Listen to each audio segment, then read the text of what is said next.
আমি এখন আছি আমাদের হুগলির পুইনানে, আমার গ্রাম। এবং আমি একজন বাঙালি, আমি একজন হিন্দু। আমার মতো অনেকেই আছে যারা জানে না এই বিশ্ব ইজতেমাটা কি।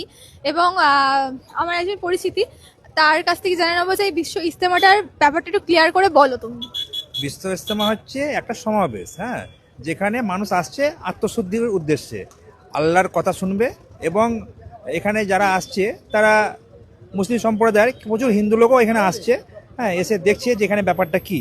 আদেও কোনো অন্য ধর্মের প্রতি কোনো কথা হচ্ছে নাকি কোনো রাজনৈতিক কথা হচ্ছে, সেসব কিন্তু নয়। এখানে যা হচ্ছে শুধু ধর্মের কথা, ইসলাম ধর্মের কথা হচ্ছে, যে আল্লাহ কি উদ্দেশ্য করে মানুষকে দুনিয়ায় পাঠিয়েছে এবং আমরা মুসলিমরা কিভাবে চলবো আল্লাহর আদেশ এবং অনুসরণ করে।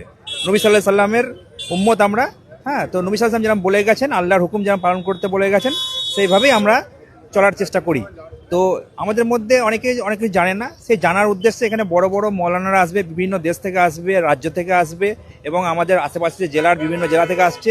কোটি কোটি লোকের সমাবেশ হবে এখানে। 2, 3, 4, 5 তারিখে দোয়া হবে। সেই দোয়ার উদ্দেশ্যে প্রচুর লোকের এখানে সমাগম হবে, যেখানে জায়গা দেওয়া খুবই সমস্যার সম্মুখীন, কিন্তু প্রশাসন সব রকম ব্যবস্থা নিয়েছে এবং আমাদের প্রচুর ভলেন্টিয়ার্স আছে। এই ইজতেমাকে উপলক্ষ করে ইজতেমায় এসে মানুষ শান্তির বার্তা নিয়ে যাবে এবং মানুষ ভালোভাবে চলার, মানে যে আমরা যে চলবো সেই চলার পরিকল্পনা এখানে শেখানো হবে এবং বলা হবে কীভাবে নামাজ পড়বে, কীভাবে মানুষ চলবে, মানুষের সাথে ব্যবহার করবে, অন্য ধর্মের প্রতি কীভাবে আচরণ করবে, সেই উদ্দেশ্য, আর কিছু না।